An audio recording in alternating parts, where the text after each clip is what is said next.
Naquela noite fria de Lisboa, Alexandre sentiu o coração disparar quando um carro escuro bloqueou abruptamente o seu caminho na Rua Augusta. O homem que desceu do veículo, com o rosto parcialmente escondido pelo capuz, apontou uma faca na direção dele e gritou com voz rouca de ódio: "Você vai pagar caro por ser gay, seu traidor da família." "Eu sei de tudo, e isso acaba aqui." Alexandre recuou, o corpo tremendo, tentando processar o que estava acontecendo. A rua estava relativamente vazia àquela hora tardia, mas algumas pessoas olharam de longe, hesitantes em intervir. O agressor avançou um passo, a lâmina brilhando sob a luz dos candeeiros, e Alexandre conseguiu desviar-se no último instante, correndo em direção à multidão que saía de um restaurante próximo. O homem não o perseguiu por muito tempo, voltou para o carro e desapareceu na noite, deixando apenas o eco da ameaça e o cheiro de pneus queimados. Ofegante, Alexandre encostou-se numa parede antiga do chiado, o telefone já na mão trêmula.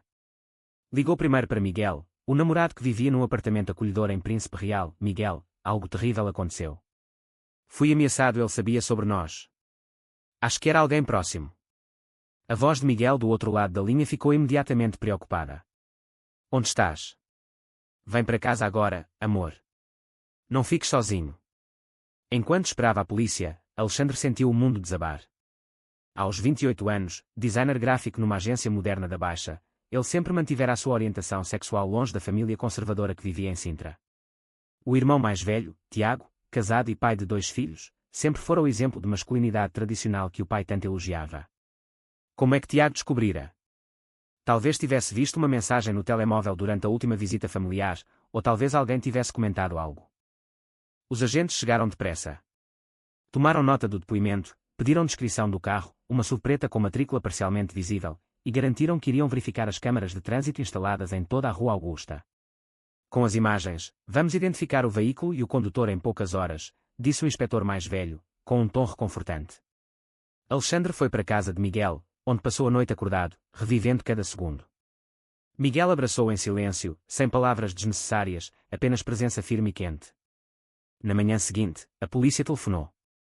As câmaras tinham captado tudo com clareza cristalina, o rosto do agressor era o de Tiago. O choque foi tão grande que Alexandre precisou de se sentar.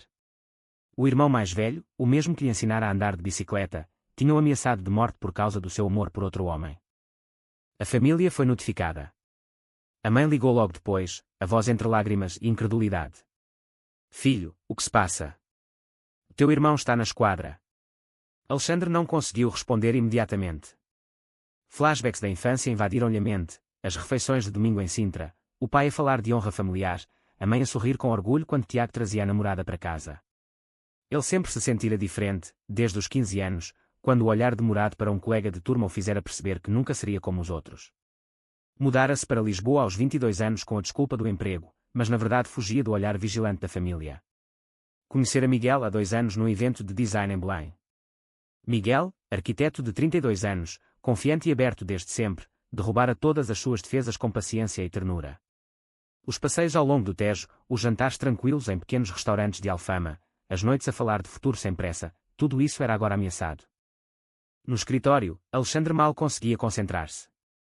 Os colegas notaram o seu ar ausente, mas ele disse apenas que não se sentia bem. À tarde, a polícia confirmou: Tiago fora detido para interrogatório. As imagens das câmaras mostravam claramente o rosto, o carro registado em nome de um amigo do pai, e até o momento em que Tiago saía do veículo. Alexandre sentiu uma mistura de raiva, tristeza e alívio estranho. O segredo estava finalmente exposto, mas a um preço que ele nunca imaginara pagar.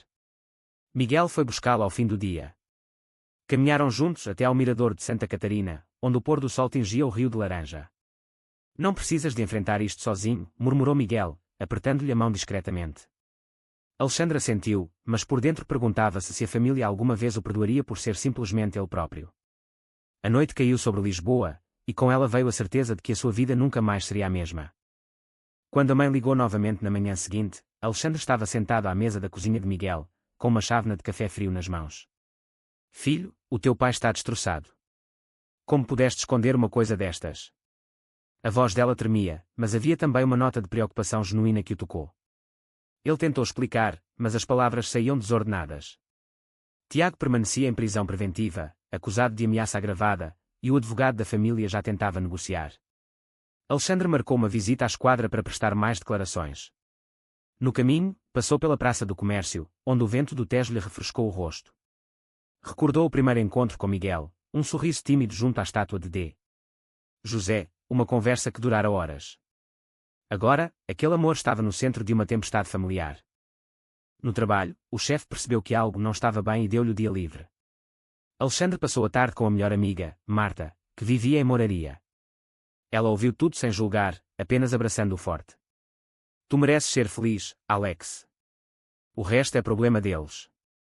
As palavras dela foram um bálsamo, mas não apagaram o nó no estômago. À noite, Tiago foi libertado sob condições, o pai pagara a caução, e a família exigiu uma reunião. Alexandre recusou ir a Sintra. Em vez disso, pediu que viessem a Lisboa. A conversa aconteceu num café neutro perto do Rossio. O pai, Carlos, chegou com o rosto endurecido, a mãe atrás, olhos inchados. Tiago não veio. Isto é uma fase, filho. Pensa na família, no negócio, disse o pai, voz baixa mas firme. Alexandre sentiu a velha culpa subir, mas pela primeira vez respondeu, não é uma fase, pai. Sou assim desde sempre. Miguel esperava-o em casa. Conversaram até tarde, deitados no sofá, com a luz suave da cidade a entrar pela janela. Miguel partilhou a sua própria história de coming out, anos antes, e como a mãe acabara por aceitar. Alexandre sentiu-se menos sozinho. No dia seguinte, a polícia informou que as provas das câmaras eram irrefutáveis, o caso iria a tribunal. Alexandre decidiu não retirar a queixa, apesar dos telefonemas do irmão pedindo perdão. Eu só queria assustar-te, fazer-te ver o erro, dissera Tiago numa mensagem. O erro, pensou Alexandre, era deles não o aceitarem. No fim da semana, ele e Miguel foram passear ao Parque das Nações. De mãos dadas pela primeira vez em público, sentiram uma liberdade nova. Mas a crise estava apenas a começar. A pressão no trabalho aumentou quando um colega descobriu o caso através de rumores. Alexandre sentiu olhares diferentes, alguns de apoio, outros de curiosidade incômoda. Miguel propôs que fossem viver juntos oficialmente. Não é só pela segurança. É porque te amo e quero construir algo real. Alexandre hesitou, o medo de perder a família ainda pesava. Numa sessão de terapia que Marta recomendara, ele chorou ao falar da infância, as piadas do pai sobre maricas, o silêncio da mãe quando ele evitava namoradas. O terapeuta ajudou a ver que o amor próprio não era egoísmo. Tiago telefonou, pedindo para se encontrarem em privado. Encontraram-se num banco junto ao Tejo. O irmão parecia envelhecido, olhos vermelhos. Eu vi-te com ele num café em Príncipe Real, fiquei louco. O pai sempre disse que isso destruiria tudo. Alexandre ouviu, mas não perdoou imediatamente. Tu ameaçaste-me com uma faca, Tiago. Isso não foi amor fraterno. A conversa terminou sem resolução, mas deixou uma semente de dúvida no peito de Tiago. Em casa, Miguel sentiu que Alexandre se afastava emocionalmente. Tens vergonha de mim? Perguntou uma noite. O mal-entendido cresceu, levando a uma discussão onde Alexandre admitiu o medo de ser julgado. Reconciliaram-se com um abraço longo, mas a ferida ficou. A mãe visitou-o sozinha. Trouxe bolo de arroz e lágrimas. O teu pai está arrependido, mas não sabe como dizer. Alexandre contou-lhe a história toda, desde o primeiro beijo com Miguel até ao terror na rua. A mãe ouviu, depois abraçou-o, eu só quero que sejas feliz. Foi o primeiro passo, pequeno mas importante. No entanto, o pai continuava distante, e o negócio familiar em Sintra sofria com os rumores. Alexandre sentiu o peso da escolha, família ou amor. A crise atingiu o pico quando Tiago publicou uma mensagem ambígua nas redes, pedindo perdão pelos erros. Os amigos de Alexandre viram e questionaram. A pressão social em Lisboa, mesmo na cidade aberta, mostrava que os preconceitos não desapareciam com a lei. Alexandre decidiu fazer uma viagem curta a Sintra com Miguel, não para confrontar, mas para mostrar quem era. O pai recusou recebê-los em casa, mas a mãe preparou um almoço discreto num restaurante local. O ambiente era tenso, mas Miguel falou com calma sobre o seu trabalho, sobre os valores que partilhavam. O pai ouviu em silêncio.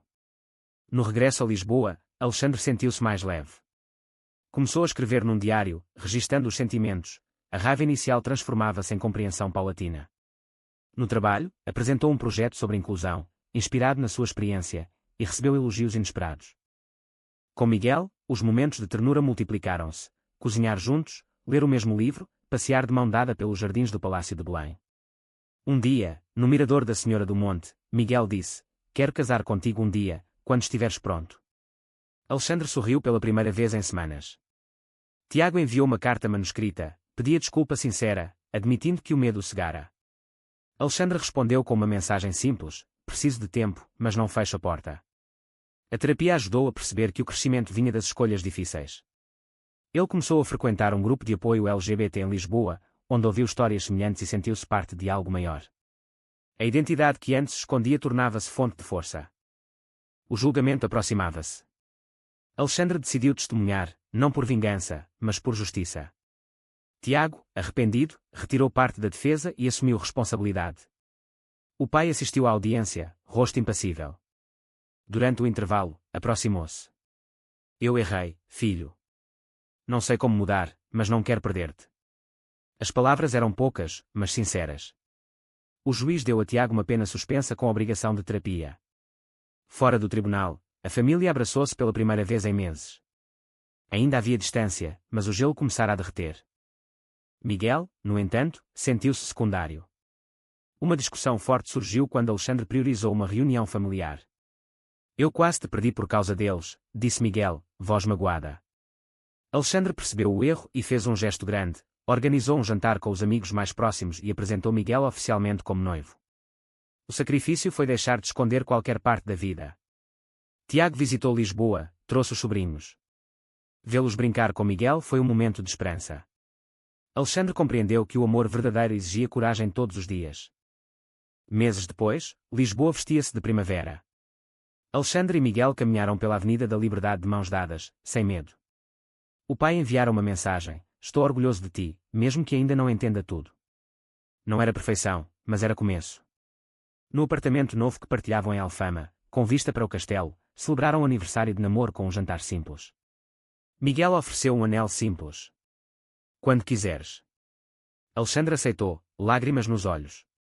A jornada desde aquela noite na Rua Augusta transformara-o, de homem dividido em homem inteiro. A família reuniu-se em Sintra no verão. Tiago pediu desculpa cara a cara, e o pai, embora reservado, participou num brinde. Alexandre sentiu paz. O preconceito não desaparecera, mas o amor próprio crescera mais forte. Sentado no jardim com Miguel, vendo o sol pôr-se sobre as colinas, ele soube que escolhera o caminho certo. A aceitação familiar deve sempre prevalecer sobre a verdade da nossa identidade. Verdadeiro ou falso?